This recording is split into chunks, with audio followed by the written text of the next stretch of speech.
What's up, Morabrats? It's Spiritual God here, and welcome to part 2 of What If Harry Potter Had Got the Spider Bite. So, I'm sorry for not uploading for almost 2 months because I had COVID 19. It was kind of a disease I had, so I had to take some rest, but I didn't waste my time. I finished a lot of scripts, a lot of stories are gonna come soon, as well as my finals are here, so that's also that. But don't worry, I'm gonna be uploading regularly on. I don't know when the next episode is gonna come in, but you have to wait and find out. So the part 2 of what if Harry had Spider-Man powers, or what if Harry got the spider bite, Harry Potter got the spider bite, is this episode. So without any further ado, let's get watching.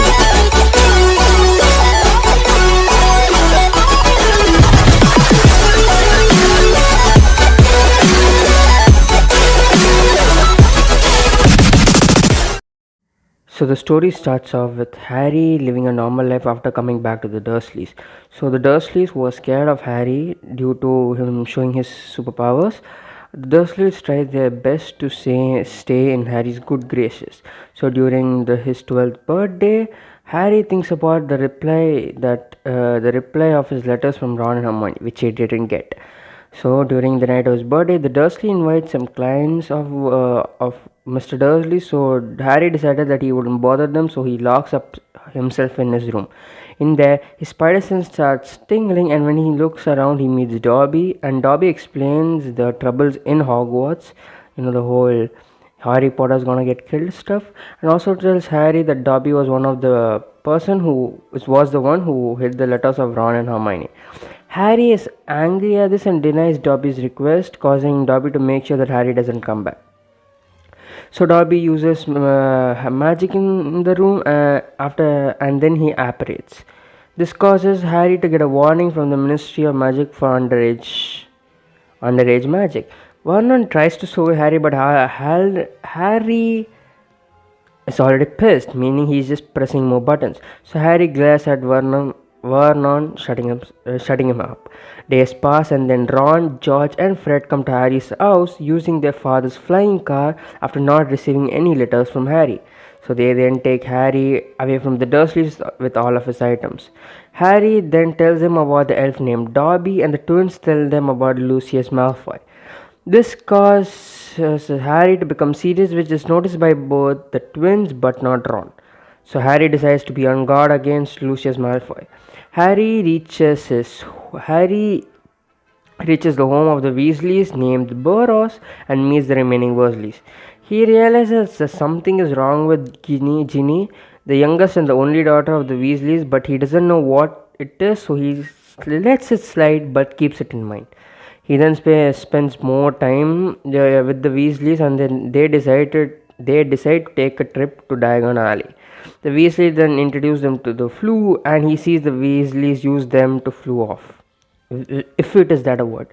Anyways, when it is Harry's turn to use the flu, he says diagonally instead of Diagon Alley, causing him to flop over to Knockdown Alley. When he reaches Knockdown Alley, Spider-Sense tingles a little, causing him to be on guard, so he takes his wand and keeps it near him. Seeing around, he sees a shop, so he goes there. But then he sees a blonde-haired man, which he compares to Draco. After hearing what they're talking, he realizes that this is Lucius Malfoy, the father of Draco Malfoy. He hears Lucius sing about hating Muggle tech as well as giving items of dark magic. After Lucius leaves, Harry wanders around until found by Hagrid, and Hagrid takes him to Diagon Alley. There, Harry remeets with Ron and also meets Hermione. He then goes to Flourish and Blotts, where he meets Gilderoy Lockhart. Lockhart tries to pull Harry into taking pictures with him, but with Harry's physical strength, he is able to free himself. The Daily Prophet, the Weasleys, and Hermione are all surprised by Harry's reaction. Harry glares at Lockhart and says, "Don't drag me into your fan service, will ya?" After saying that, Harry turns around and walks off. The Weasleys and Hermione also follow him. But before leaving the shop, Draco comes in and he insults Harry, but Harry doesn't care. Ginny steps in to defend Harry, but Harry holds her to stop her. Just then, Draco is stopped by his father, who comes in. Lucius then looks at Harry, but Harry is not scared and looks right back. This causes both of them to have a staring contest. Seeing this, the Weasley realize that Harry Potter never backs off of a challenge. While staring at each other, Harry steps forward trying to imitate Lucius and it works. Lucius unconsciously steps back remembering who Harry Potter is. Harry smirks and then the Weasley as well as smirks and the Weasleys as well as Draco and Hermione are shocked that Harry was able to imitate the Malfoy head. Lucius, realizing what he did, wants the attention diverted from him, so he takes out Ginny's hand-down book and starts insulting the Weasleys, causing a fist fight to occur between Arthur and Lucius. After fighting for a bit, both are stopped by the Sopon and Lucius gives back the book forcefully into Ginny. At this point, Harry's partisan goes off and he's on guard and looks around where the danger is. He then follows the tingle in his head towards Ginny and most importantly her hand-me-down books. Harry is confused about why his partisan is tingling to a book but leaves it alone thinking a book cannot harm people. Now, the reason why Harry is thinking about this is because Harry is not that experienced in muggle magic things, because he's not a full blood training in full blood or some things like that. But anyways, so some days later the Weasley go to King Cross and they take their train to Hogwarts. When it's time for Harry and Ron to go inside platform 39 and 3 quarters, they run into the wall.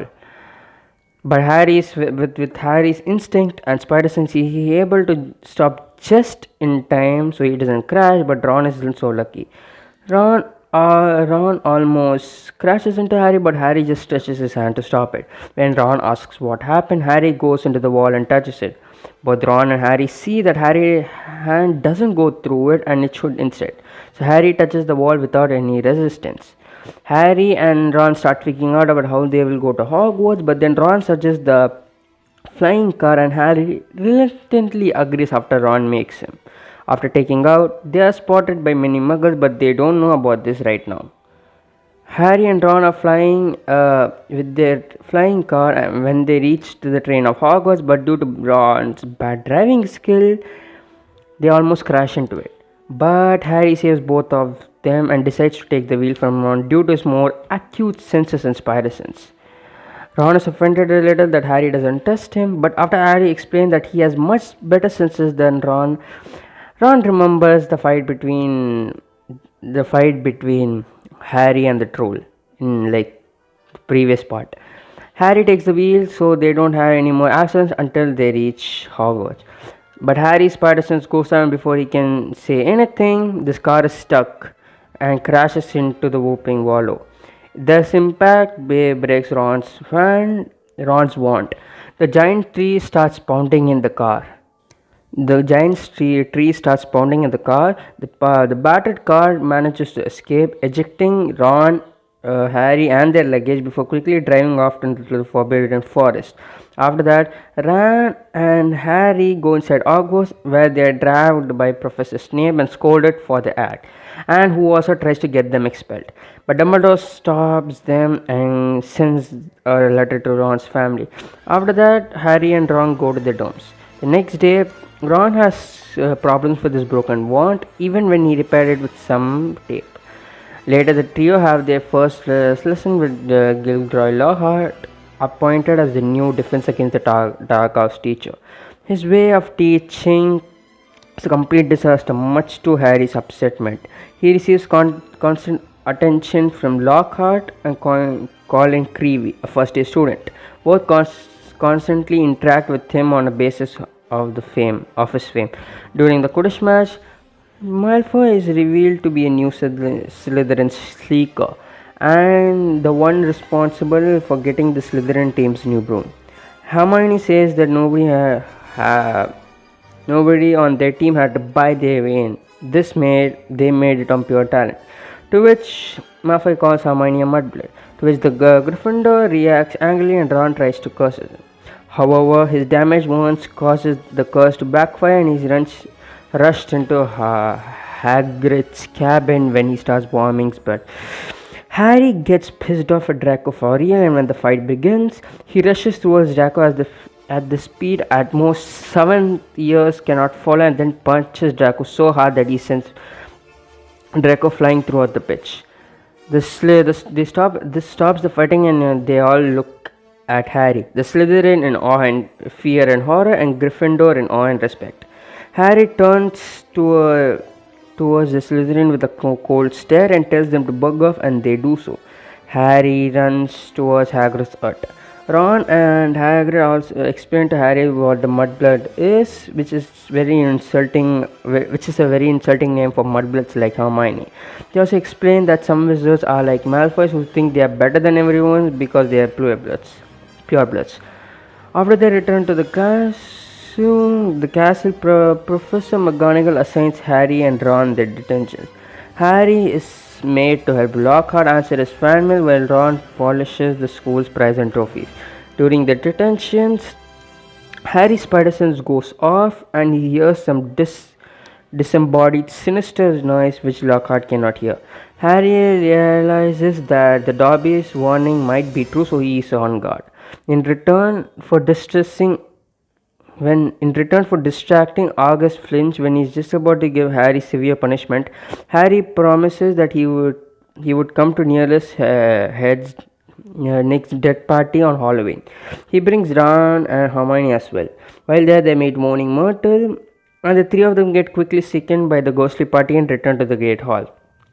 Harry goes to the Harry goes to the so before they get to the Halloween feast, Harry's spider sense goes off and he hears the voice, which Ron and Hermione cannot hear, and follows it to the second floor where he finds the bathroom flooded and Mrs. Norris, who is Fletcher scared, hanging from the torch bucket, petrified, and a couple of messages written on the wall reading, "The Chamber of Secrets has been opened. Enemies of the hair, beware." Then students leaving the Halloween feast surround them, and Malfoy yells, "Enemies of the air! Beware! You'll be next, mudbloods!" Seeing Mrs. Norris seemingly dead, Finch blames Harry and tries to hurt him, but with Harry's superior strength, he catches Finch's hand coming at him. Finch and Snape try to get Harry in trouble for what happened, but Dumbledore says that it is a powerful dark magic with that no second year student could be able to be performed. The next day, Hermione wants to learn about the chamber, so she persuades Professor Bing, who is the history of magic teacher, into telling the class about it. This causes the Muggle-born to get scared and be able to enjoy the worries of the Muggle-born people. Ben unsuccessfully tries to ensure the class that the chamber does not actually exist. Ron, Harry, and Hermione decide that the hair is probably Draco Malfoy. Hermione decides about the polyjuice potion, but it takes a month to make. During the month it takes the polyjuice to brew, a Quidditch match between Slytherin and Gryffindor takes place. During the match, one of the one of the balls strikes at Harry and focuses completely on him. Since the ball was supposed to act each and every player, the crowd immediately realizes that the ball was tampered with. Harry, with his reflexes and spider sense, managed to catch the golden snitch, allowing Gryffindor to win. However, before Harry could catch the snitch, the badger broke Harry's arm.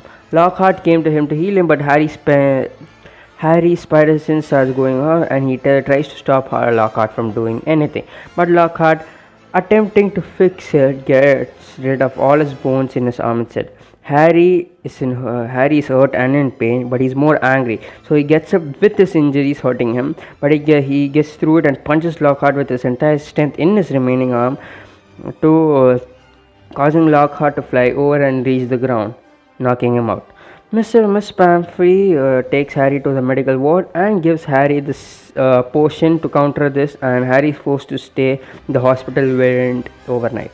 During the night, Dobby visits Harry and reveals that he was the one who made the ball chase after Harry, and also was responsible for the barrier at 9.93 and 9 and 3/4, not letting him in hopes of Harry leaving or never arriving in Hogwarts. He also reveals that the Chamber of Secrets has been opened before immediately punishing himself. as he's supposed to not reveal anything. As Dobby disappears, Dumbledore, McGonagall, and Miss Pomfrey enter with Cornel Creevy, who's also been petrified. Harry acts like he's knocked out, but he listens to it. When he listens, that he also listens that Cornel was found with a camera containing film that has been burned to the melting point. Dumbledore just observes the camera, saying, "The Chamber of Secrets has indeed been opened again."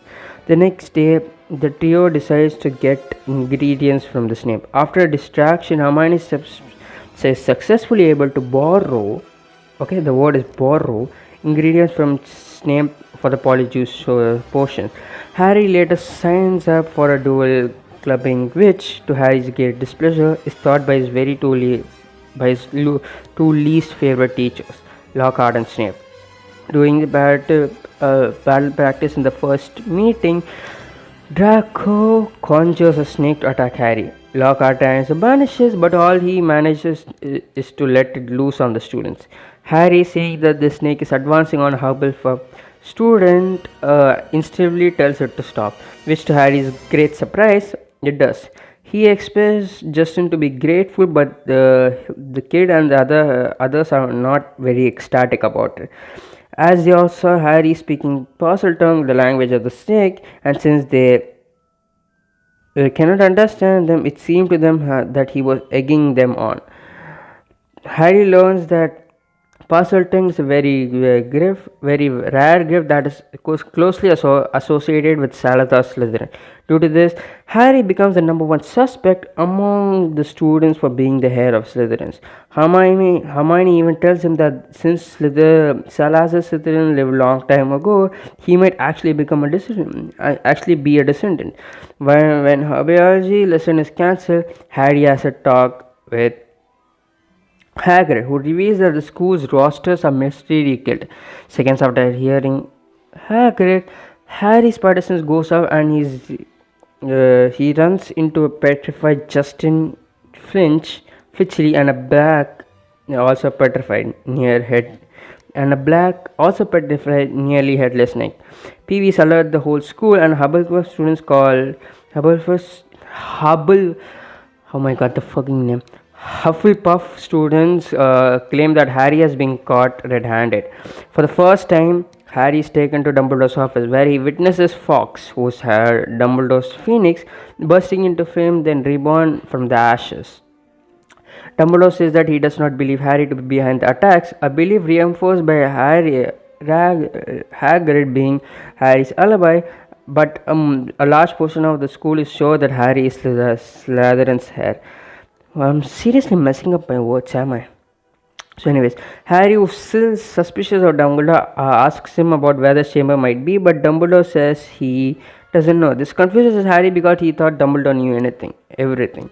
He also remembers Dumbledore was the one who left Harry within the Dursley. So Harry kind of gets angry at Dumbledore. So yeah, then he leaves. So when Christmas arrives, the Polyjuice potion is ready, and Hermione is having acquired some spare Slytherin's clothes to use. They give Crabby and Goyle to chocolate cakes containing sleeping pills that made both of them fall asleep after eating the cakes. Harry and Ron take their hair and assume their form. Hermione also takes the hair as she thought it belongs to a female Slytherin, but it is actually her cat's hair, and Hermione is transformed into a cat-human hybrid. Hermione is forced to spend a few weeks in the hospital when, as Crabby and Goyle, once Draco leads them to the Slytherin's common room. Harry and Ron integrate an unsuspecting Malfoy and discover that even though he wishes he were, Draco is not the heir of Malfoy. Draco is not the heir of Slytherin. They also hear that Lucius Malfoy mentioned that the last time the chamber was opened 50 years ago, a Muggle student died and whoever responsible was expelled. Malfoy also mentions his father's secret stash of illegal artifacts. Weeks later, Ron and Harry find a diary in Morning Myrtle's bathroom. Harry spider sense Harry's spider sense goes off while grabbing the diary. Harry realizes that the book is making the spider sense go up, but Harry, being a naive idiot, thinks that the spider sense is not working right. He discovers it once belonged to somebody called Tom Riddle, but the diary is completely blank. Ron also remembers from his detention that Ron Riddle had won an award to a special service to the school 50 years before.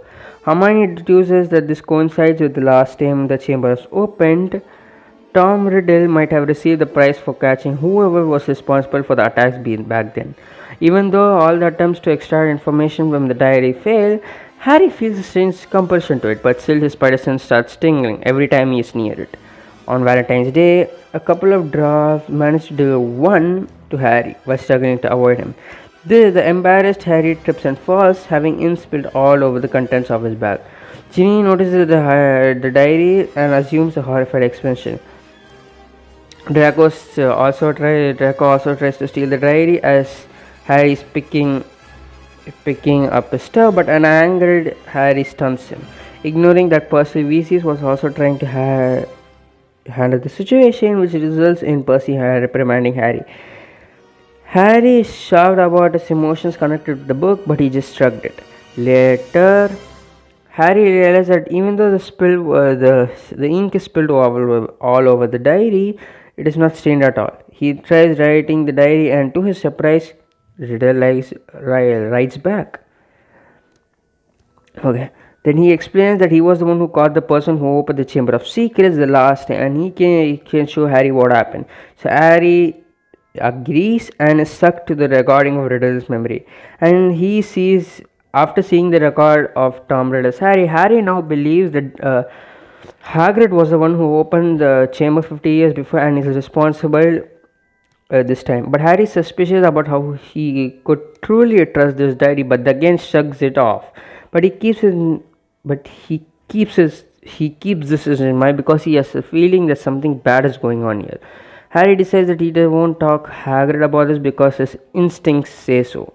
After 4 months, the attack on Justin's and nearly attack on the Hufflepuff and nearly headless snake, the scheduled Quidditch match between Gryffindor and Hufflepuff is cancelled due to yet another attack, and Harry hears the voice again. This time, Minerva McGonagall calls for Harry and Ron personally and leads them to the hospital where they see Hermione petrified.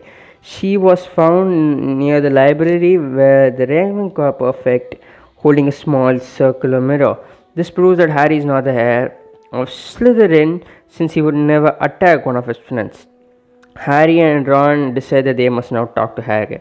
The now constant supervision of students, this is not easy, but they manage to do it by using Harry's invisibility cloak. When they reach Hagrid's cabin, Harry and Ron manage to hide just before Fudge, who's the Minister of Magic, and Dumbledore arrive at the scene. Fudge announces that Hagrid, who's the best of his knowledge, opened the Chamber of Secrets. His last time will be sent to Azkaban prison as a precaution.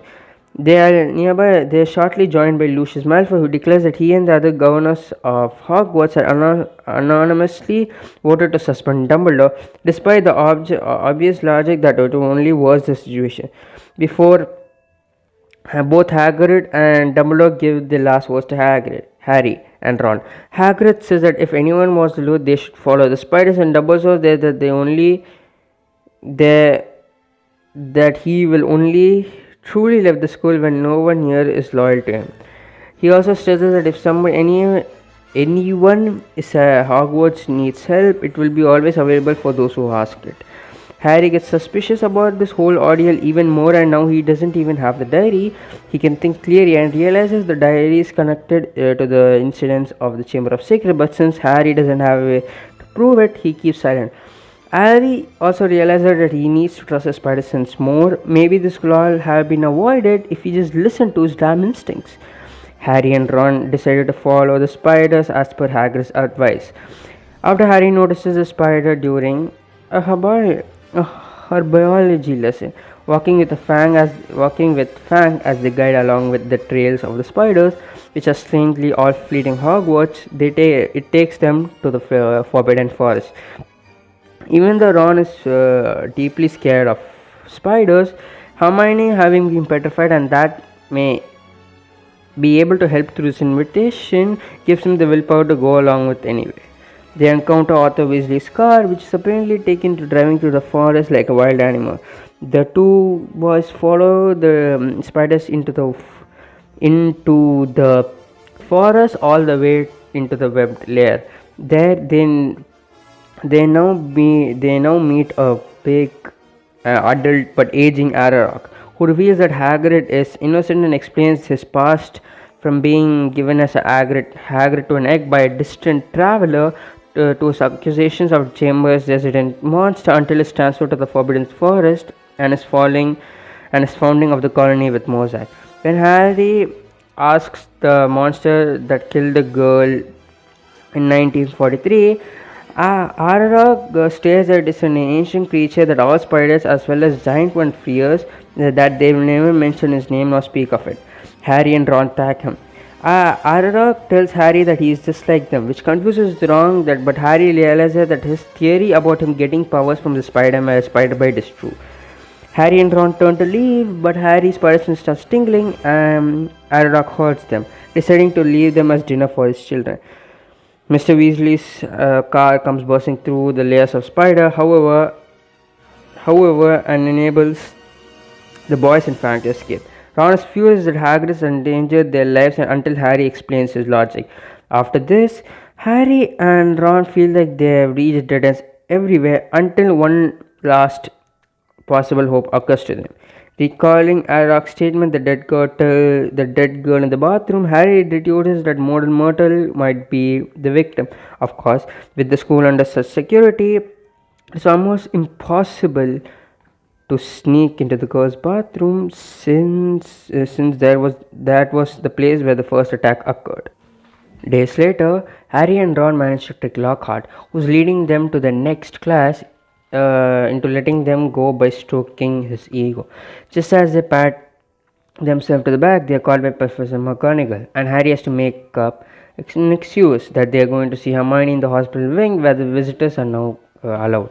They have to go along with this story appear more convincing, but rather than simply hanging on Hermione's petrified form, this time Harry notices a piece of paper tightly clutched in her hand.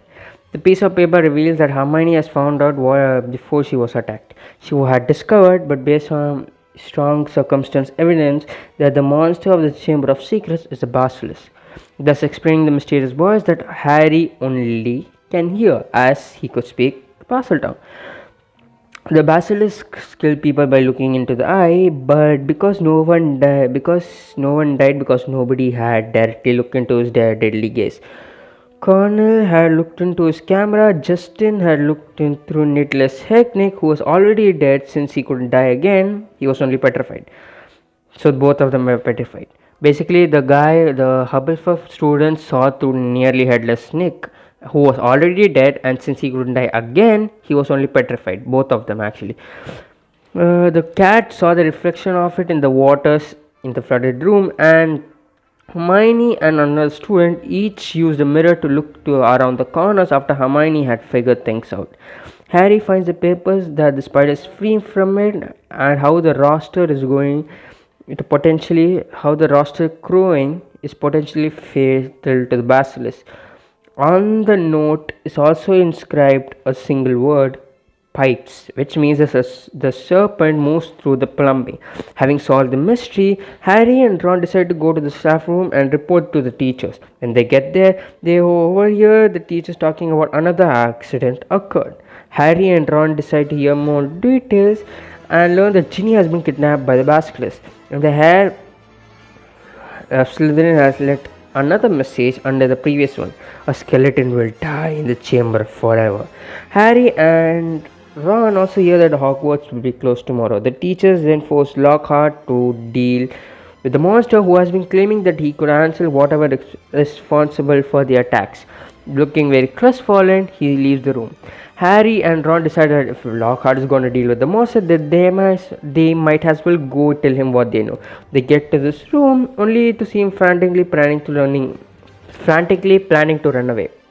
When they question why such a talented wizard is as himself is leading, Lockhart admits that he is a fraud who put memory charms on the people who really did the things that he claimed to have done in the books. He then attempts to put a memory charm on both of the boys as well, but they manage to disarm him and under warned threats take him to Morning Myrtle's bathroom. Morning Myrtle, they meet her and Myrtle explains her death, saying that the last thing she saw was a pair of enormous eyes by one of the saints whose stab was never overworked. Harry finds the snake carved on the tap and opens the entrance of the chamber of secret by speaking Parseltongue through it. Harry, Ron, and Lockhart slide down a large pipe and find themselves in a maze-like tunnel under the school. Down there, they encounter a large snake left by the basilisk. Just then, Lockhart acts faint as he's fainted and steals Longwart, viciously proclaiming that he will erase Harry and Ron's memory and tell everybody that they have lost the sanity at the sight of Ginny's mangled body. Lockhart casts the memory charm, but Ron's broken wand causes the charm to backfire, erasing Lockhart's memory and causing a portion of the cave to cave in. This traps Harry in the direction of the chamber and Ron in the direction of the castle. Ron has no choice but to stay behind and clear a path through the rocks while Harry continues to search for Ginny. Harry encounters a wall with stone snakes on it and opens up by speaking Parseltongue and enters the chamber. Harry finds himself standing at the end of a long, dimly lit giant hall. At the far end of the foot is the Slytherin statue. He finds Ginny laying on the ground, pale and cold. He drops his wand and runs to her, trying to get a response from her, but to no avail. Tom Riddle approaches them, holding Harry's wand, and explains that his presence in the present is because he is a memory which has been preserved in his own diary for 50 years. He then reveals what has happened. Riddle had opened the Chamber of Secrets 50 years ago and planned to purge the school of Muggleborns. However, when he learned that the school was going to close down due to attacks and that Dumbledore was keeping a close watch on him, he had no choice but to stop his attacks and frame Hagrid for doing it. He eventually left the diary containing the memory of a 16-year-old self in hopes that it would one day fall into the hands of an unsuspecting victim who would help him finish his work.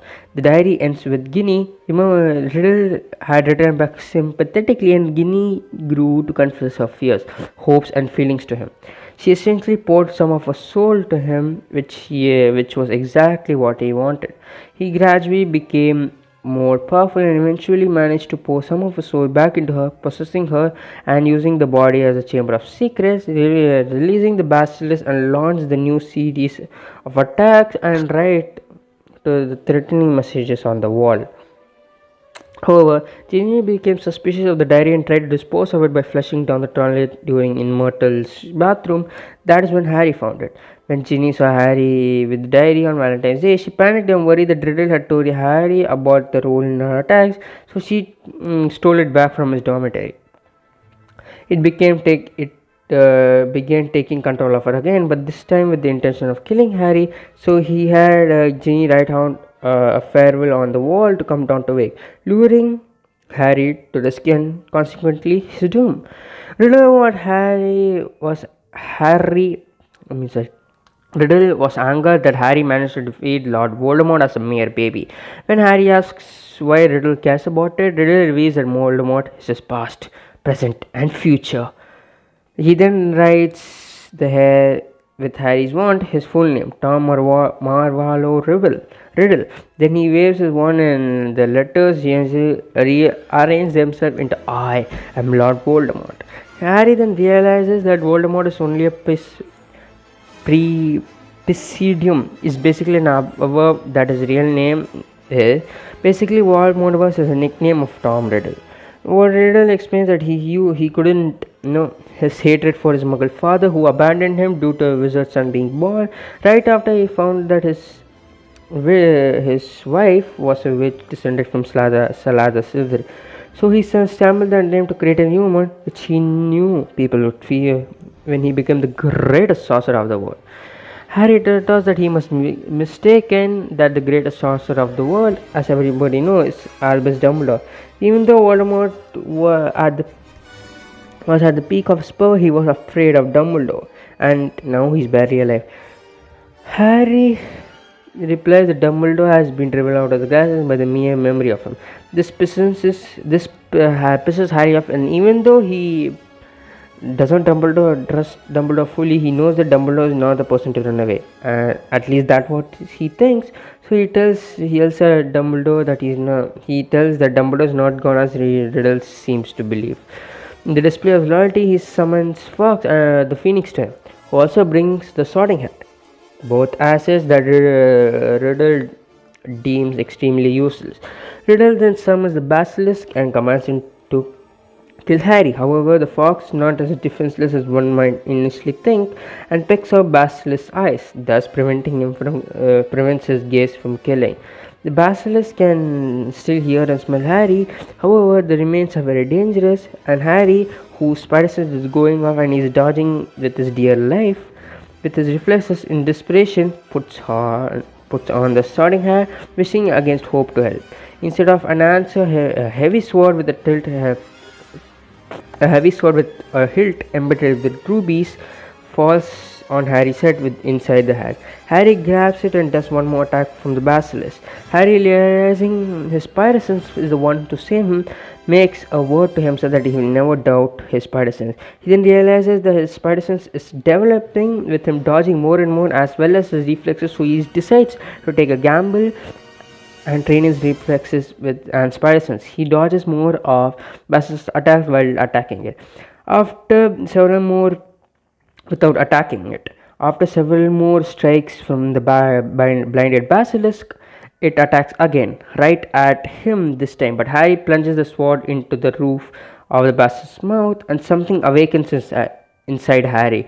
Within the sword, sparks starts releasing from Harry to the sword into the basilisk's mouth, touching the brain, frying and killing it. However, one of the poisonous fangs sinks into his arm, injecting a deadly poison.